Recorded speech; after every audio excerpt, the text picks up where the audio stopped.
from there. Hi. Today I'm joined by James Mappin from Wednesday Till I Die. So just by way of introduction, things have not been great for Saints this season. Expectations were obviously for a promotion challenge, and we are currently 20th, I think, after last night's win against QPR. We don't like our players or board, and it's important in life and in football to have some sort of perspective on things. And what better club to talk to about that than Sheffield Wednesday? So as you can see, we've got James Mappin here from Wednesday Till I Die. How are you hanging in there, my friend? Do you know what? At the moment, the positivity is absolutely through the roof, and to say that when I'm not joking when I say that as well. By the way, we're in administration, we're on minus points, we're at the bottom of the league, but our previous owner has gone. So, and I'm not going to refer to him by his name because I don't want to say his name. It's like a swear word up in certainly as a Sheffield Wednesday fan at the moment. There should be a bleep whenever we hear it, to be honest. But he's gone. The administrators have come in. They have said that he has no influence or control over anything whatsoever at the football club, and that is absolutely perfectly fine for absolutely every single Sheffield Wednesday fan. And it's a weird feeling because there's been some really, really dark days, and I'm not going to lie. When administration came, I think we're a week and a half into it now. So a couple of Fridays ago, when it was announced that the club will be in administration and we're getting an automatic 12-point deduction, I'm not going to lie, I did get a little bit emotional at the fact because doing a podcast, talking about it on a almost daily basis, there was so many bad, negative things coming out of the football club or being reported on. The football club with embargoes and transfer fee bans and not signing players and all the other sort of stuff. I mean, we'll come on to it, I'm sure, but not paying the wages either, or late payment of wages, all that sort of stuff. And for it to finally be over, because I'm not going to lie again. I felt like we were going to go into League One. I think we still are going to go into League One. And we've never been in the fourth tier of English football ever in our history.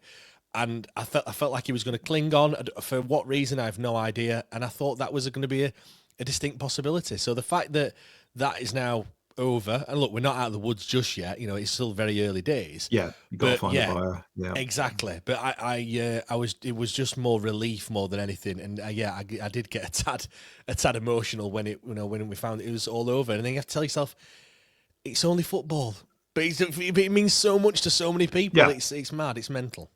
Yeah, I mean, even in the current situation that Saints find themselves in, which is not just basically not doing particularly well. The emotion that some people show. I was on a show earlier on in the week where there were sort of like phone-in guests, and some people were just like raw anger down the phone. So, and that's our situation is very, very minor compared to what you've been going through. But that's the way it is with some people. So, I mean, you mentioned the off-field stuff. Obviously, I mean, it seemed like certainly every week since we landed back in the Championship, I've been hearing stories about Sheffield Wednesday, usually late payment of players and stuff. So, I mean, just you've run through some of them, but winding up petition from HMRC, administration, stand closures on safety grounds, deductions, fan boycotts. So I'm sure that's not all of it. No, there's been so many, and I could talk for so long on all the different things. I think the owner was here for approaching 11 years. It would have been 11 years in January. And obviously there's been a multitude of different things that have happened over the time. Calling his customers didn't go particularly down very well, to be honest. And he got on a bit of a bad footing. I think he was dining out on the fact that we nearly got to the Premier League in his first season and then got to the playoffs in the second season. He's been dining out on that for far too long, in my eyes. For some fans, people saying the grass isn't always greener, and he was just a horrible man. Let's just leave it at that. I think it all kind of came tumbling down. I think January when they came to a fans forum, which a lot of fans attended, and he actually revealed at that point that Danny Röhl, who was the manager at that point, had been contacted by Southampton over the job that obviously Russell Martin had departed, and it looked like that Danny Röhl was perhaps going to go there. And there was the whole thing about the how much money that we wanted for Danny Röhl, and obviously there's a real disagreement and a bit of a public spat that was playing out for quite some months, and a lot of Wednesday fans kind of took a disdain to Danny Röhl at that point, and actually, you know, calling him a snake and things, and thought he'd down tools, and that whole saga unfolded. Now, looking back at that, I think it's fairly clear that he was perhaps promised maybe a transfer budget, because we never signed anyone in January, and that never materialised. And he perhaps knew a lot more than what us fans kind of knew at the time. Obviously, like I said, things have transpired, and we're getting to the point where we're not paying players on time. Then we're not paying staff on time as well, which I think is absolutely abhorrent. And people, footballers need money. Everyone needs money, but when you're not, when you're on a bigger wage, it's a little bit easier. But when you're just a quote unquote normal person on a normal wage, then it's much more difficult. And I think that was the straw that broke the camel's back, really. More transfer embargoes than you can shake a stick at. I think I think I've read the EFL handbook from cover to cover in the last kind of 6, 7, 8 months or so. It's not a good read, by the way, Glenn. I would not recommend it whatsoever. But that's the thing, emergency podcast after emergency podcast with all the various things that have been happening. The main thing was they're not paying the players. Then we sold players in the summer, got rid of loads. I think we've got, I would probably say, there's 11 fit like actual first team professionals. We're playing some of the youngsters in there, and that's still the situation now, because I remember seeing that you cancelled a bunch of preseason friendlies or something because you literally didn't have enough players to put on the pitch, or players were saying we're not playing because we're not getting paid and we're looking to go, and all this sort of stuff. Pre-season, what is pre-season? I don't think it even exists. But I'm just looking at the side that played yesterday. We've got Harwood-Bellis on loan from Man United. I think he's only 18. Sean Fisher, he's 19 or 20 years old. Other than that, there was 9 other kind of first team professionals. You look to the bench, and we only had. With Bailey Cadamarcio, I think he's 21. He came out of the academy, and Charlie McNeil, who's 22, and he's again not played much senior football. So there's literally, it's all the kids that we're playing. We've got a lot of injuries, which doesn't help, and something that we're doing that you're not doing is playing the same players every single week, and it's not by choice. It's just by default, really, that we have to keep playing them, and that's going to be our downfall. Again, this fixture on Saturday is the third one in a week. Some teams have the luxury of being able to rotate players. We don't have that luxury, really, and that's all down to just getting rid of some of our assets in the summer. Jerry Gassama should and could have probably gone for 10 million, went for 2.5, I think it was, to Rangers. Anthony Masaba went for peanuts to Turkey, and others just left. Josh Windass scoring goals, 3 assists he got for Wrexham, very well. Just before the weekend. He just left. He terminated his contract, because he hadn't been paid. He could actually do that. Same with Michael Smith. He's gone to Preston, not quite gone as well for him. But just people just leaving. People dropping down 2 leagues to actually play. In the case of Callum Patterson as well. So really, really sad times, and the squad was just decimated. We're really lucky to keep Barry Bannon. To be fair, you might have seen his goal from last night, an absolute rocket. That's on bonfire night. So, correct me if I'm wrong, he signed a new contract whilst he wasn't getting paid by the man who shall not be named. I mean, that's club legend stuff right there, isn't it? To sort of commit your any sort of future to whilst the club is in that much turmoil. Yeah, well, we actually had an option to extend his deal, which was on our side. The club could trigger that. Yeah, they chose not to and renegotiated a new deal on lesser terms. He did have options to go elsewhere. I think he had a couple of Championship clubs that wanted to take a look at him, and he could have gone, I think, West Brom, Middlesbrough, I want to say, off the top of my head. But no, he chose to stay at Sheffield Wednesday. I mean, we couldn't even sign him because his contract had expired. It was effective, and we was giving him a new contract. It wasn't an extension. EFL had to kind of ratify it and things like that, which caused all sorts of problems. And he's actually openly spoke out the fact that he didn't think he was going to start the first game of the season because he wasn't even a Sheffield Wednesday player at this point. But he was training with Sheffield Wednesday. I know I mentioned we didn't have much pre-season, but the pre-season that we did have, he was at the training sessions whilst, like you mentioned, not being paid. And not only that, didn't even have a contract. So he is a Sheffield Wednesday legend. And I think actually at that point, Windass had left, Michael Smith had left. I think other players were perhaps thinking about it. Had Barry Bannon had not signed a deal and gone elsewhere, I feel others would have probably followed him as well. I think the fact that he stayed, other players... a captain leading by example, isn't it? And I think other players would have then seen that and gone, actually, if he's staying, perhaps I should stay as well. Again, I've got nothing to back that up. That's just my thoughts, but it wouldn't surprise me if that's what happened.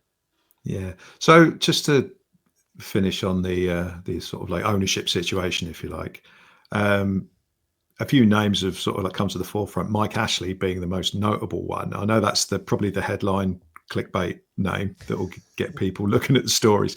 I assume there are others. Are there any that look sort of like more favourite than others, and any that get you particularly enthused for the future, or are you still in the stage of not caring at this point? You're just happy that he's gone? A bit of both, to be honest. I think, you're right. Mike Ashley's name's been bandied around. There's quite a few others that have been mentioned. I mean, the one that does kind of half excite me is the Walton Penner group have been rumoured as well. I don't know how true that is or not, but they are worth a hell of a lot of money. They own Walmart, if people aren't au fait with what used to own Asda in the UK. They don't own Asda anymore, but Walmart, a huge company over there. I think they own, I want to say Denver Broncos, but I could be wrong in that. They own an NFL team over in the States as well. So that's been mentioned. I mean, if that happens, I mean, wow, that is a lot of money available. But again, I don't know if that's just rumours or not. You're right. Mike Ashley's name has been mooted. Apparently, he's ready to put a £10 million bid in for Sheffield Wednesday, which wouldn't even cover the costs of the creditors, I don't think. But no. I think he's just trying to lowball offer there, or there's a reason why that's come out in the media, I feel. So again, it was so bad under the previous ownership. This is a little bit of a frustration that I've been having recently at the moment. Every name that comes out, John Textor is another one. There's always negative connotations to it all, and people say, "Oh, we don't want him, we don't want this person, we don't want that." Charlie Methven is another one that's come out in the past 24, 48 hours. Also, I think he was actually at the game yesterday against Norwich. And every name that comes out, people don't want, and I think we have to take stock a little bit and think. Sheffield Wednesday are a club that are going into League One. We had a shadow of a doubt. We don't stay up this season. It's just not feasible, really, with the amount of points that we're going to need to do that. So then, and we're in a mess. Like I don't think the knight in shining armour is not going to come over and just suddenly just change this club around overnight. I think it's going to be quite a long process, and also it's a bit of a risk. People have come in and tried and not got us to the promised land, which obviously everyone is trying to get us to. I think there's a lot of potential. But I think also we need to just temper his expectations a little bit. And also, the vast majority of owners of football clubs or people that get put in those high positions, there's certain type of people. You know what I mean. Everyone's not a nicey person. Some owners, might be, and that's absolutely fantastic. But not everyone is, and you have to have that ruthless edge about you. Very much. And I think we're getting a little bit ahead of ourselves by kind of saying, "Oh, we don't want this one, we don't want that one." I want the best owner for Sheffield Wednesday, of course I do, and I'm not saying that people that have said those things about those people. I mean, it's opened my eyes. I'm very much a positive person and a bit naive, I guess, as well. See, the glass is always half full, but yeah, I think whoever comes in, I think as long as they leave us in a better position that we started off in, that has to be deemed a success in my eyes. And I don't think the next owner is actually going to be the one in terms, and by that I mean I don't get us to the promised land and have all the money. I think the next one is probably going to try and make a few quid out of us because we are a distressed asset at the moment. They aren't going to be able to get us on the cheap, and there's a lot of, like I said, untapped potential. The stadium needs a lot of work doing to it. The training ground needs a lot of work, if not moving somewhere else, I feel. And if the next owner kind of puts those plans in place and then sells the club to someone else who can perhaps put that money in that needs to do those things, then maybe, like I said, maybe we might be in a better place moving forward. I'm just trying to keep my feet firmly on the ground and not get too carried away. Although I have got an American flag in the drawer that I did buy when there were some rumours before. So, but I'm trying not to get too carried away, Glenn. You don't want to go down that route. I guess that these things they always take more time than you want them to as well. So they never quite coincide with, in an ideal world, you'd get all the embargoes lifted and money come in. And then January, you could maybe sign some players and all that stuff. But that's highly unlikely to happen. I remember you contacted me at the start of the season. We did a little video on expectations for the season. And I don't want to, I had us finishing second, so we'll gloss over that for a second. But you at the start of the season were like 24th. Absolutely 24th. I guess it's hard to be more optimistic than that. But, how would you like the sort of end of the season or the rest of the season to look in an ideal world? 23rd with Sheffield United 24th will be absolutely delightful. Look, I revised mine the other day and I said 14th and one place above Portsmouth. So kind of similar. Yeah, look. I think in all seriousness, this season is a write-off. The points deductions that we've been given, we've already been given a 12-point deduction for going into administration. There is potentially more points deductions coming our way for not paying players, not paying other clubs as well for transfers. I think Southampton were actually one of those for the loan of Shai Charles, I do believe. There is probably more points deductions coming, and even if they aren't, the gap is going to be a decent one. It's a decent gap already, just to catch up to. I think it's actually Sheffield United who are in 23rd at the moment. I think we've just got to take every game as it comes, really. I think there's absolutely zero expectation on the players at the moment. We have got our dear neighbours just after the international break. If we can beat those, that is almost like our cup final this season. That is those two fixtures. If we lose every other game, but beat them twice, then I'll take a little bit of comfort from it. Because like I said, if people say, focus on the league.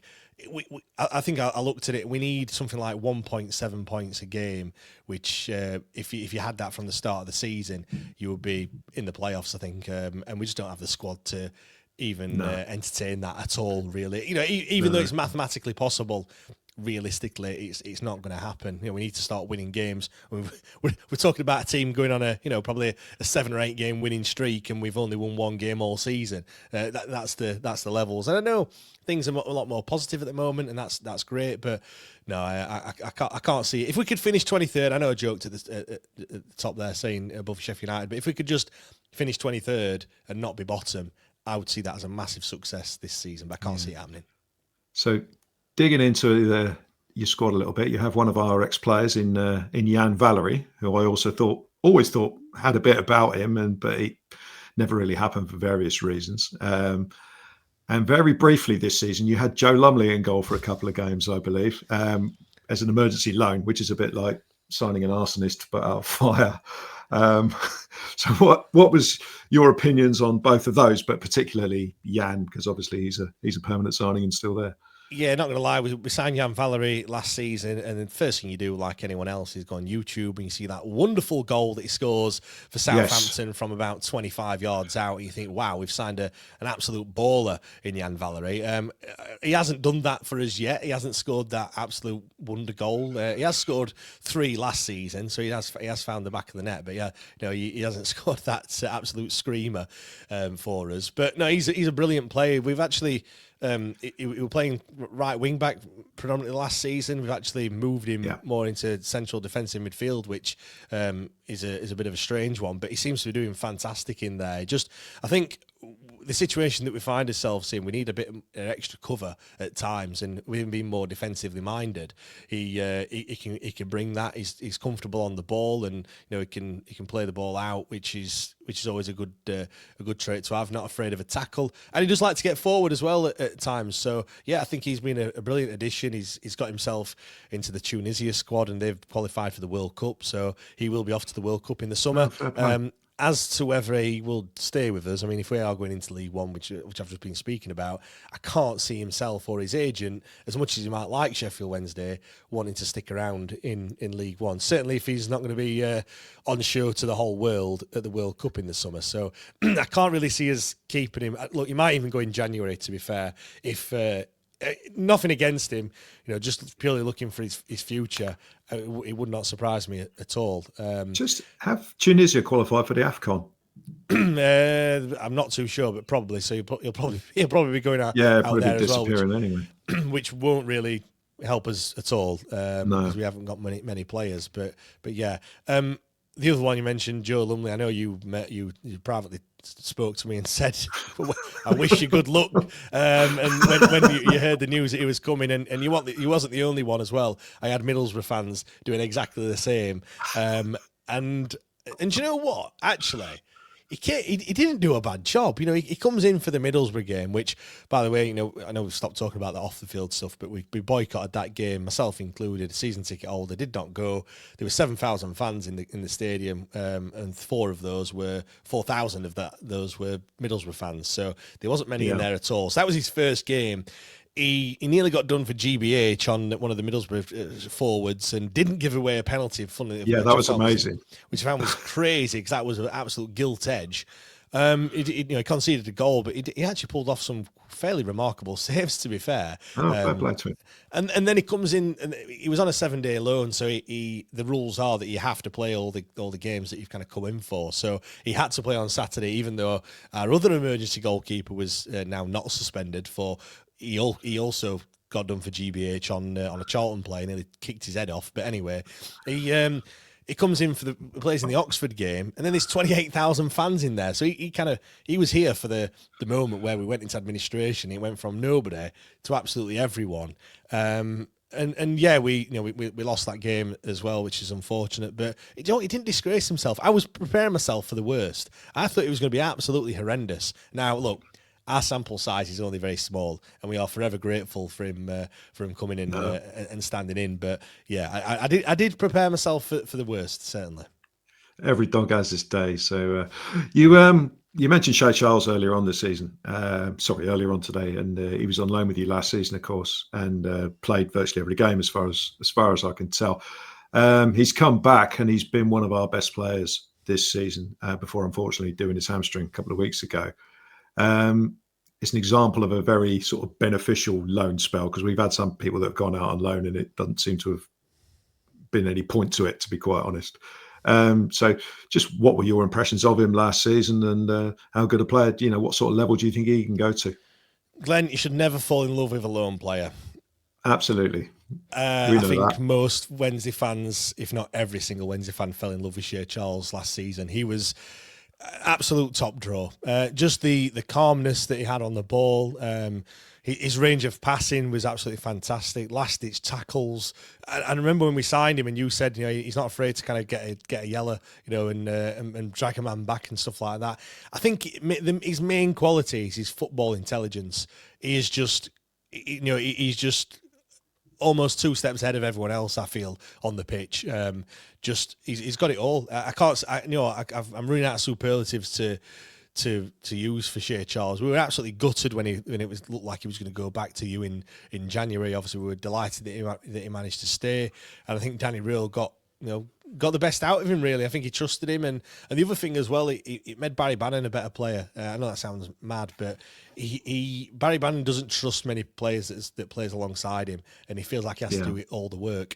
he could leave Shai Charles to do his job, and that meant that Barry Bannon could do his job as well, rather than having to like kind of do two jobs at once. So that was just excellent. He just slotted into the squad really well. Obviously got his first goal in his career as well when he scored against Coventry, a late winner in that one, which was always nice. And it's great to see his brother there as well. You know, Shai Charles, he's out injured at the moment, the goalkeeper. They were both, you know, just really, really talented players, and sad to see him go. Really, you know, when we asked the question, well, how far do I think he can go? I think he's certainly a Premier League player. Whether he's top Premier League, obviously that'd be, you know, we'll wait to see. But certainly a mid-table Premier League side could certainly benefit from having Shai Charles. I kind of think he's got this year, and I think he's got next year on his contract, and obviously, I think he's going to be playing in the Premier League next year. And the way you've got to look to either give him another contract and then sell him, or just get rid of him in the summer, really, because he will have suitors elsewhere. You know, he's already the captain of Northern Ireland as well, which at his age to do that, you know, is absolutely fantastic. So he will certainly go a long way. Fantastic player. So moving on to Saturday's game, our last home game, as you may be aware, was played in a very toxic atmosphere. We now have a stand-in manager. So it's kind of hard to tell what it would be like from our side.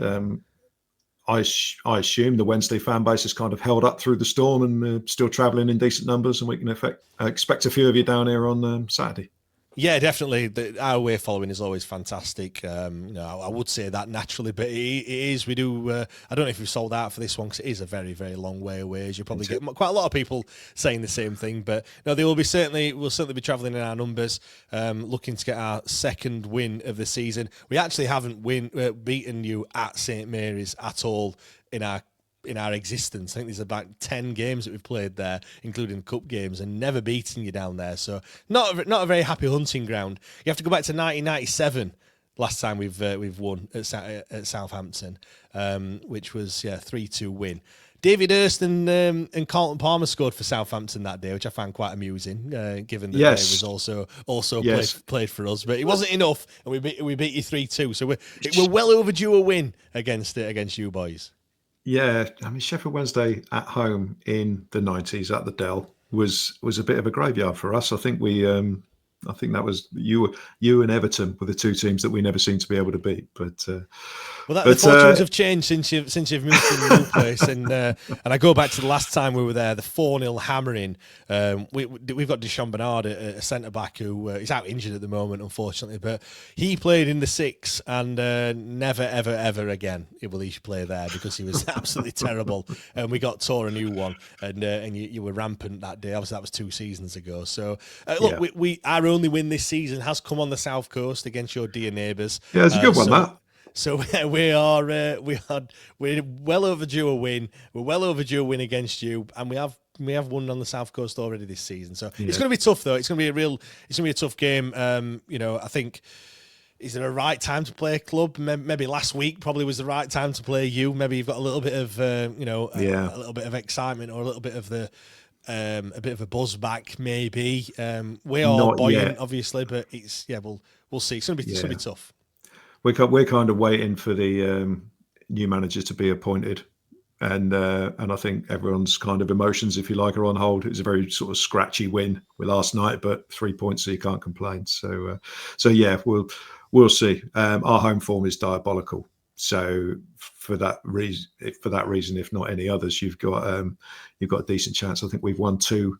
The stats keep getting trotted out. I think it's 2 home wins in 18 months or something like that. So it's not great. So we'll end the usual way with a score prediction. James, thanks very much for coming on. Been a brilliant and insightful journey through the life of a Sheffield Wednesday fan at the moment. So thanks very much for that. So give us your score prediction, and then off we go. I'm going to give you 2 if I can. My head and my heart, because my heart is always going to say I want Sheffield Wednesday to win, and I feel like we could maybe nick a 1-0. My heart is saying, I know you're in poor form at the moment, and going through a tough time. I think you're going to have too much for us, to be honest, and you'll probably beat us 2-1. Yeah, Fair enough. So thanks for your time. And just in case Saints fans want to check out your coverage of the game at the weekend, where can we find it and you? Yeah, so the Wednesday Till I Die podcast is what you need to search for, or at WTID Pod on all the socials. You can hear me and myself and Matt on Sunday at 8 o'clock talking about hopefully a Sheffield Wednesday win. I'll also be doing a watch along as well on Saturday afternoon. So if you're not at the game as a Saints fan and you want to probably an alternative view of the game, then you can listen to me. And I'm sure if you beat us, there'll be a lot of people joining to see the meltdown ensue. Okay. Thanks a lot, James. Speak to you soon. Cheers. Thank you. Right. End recording.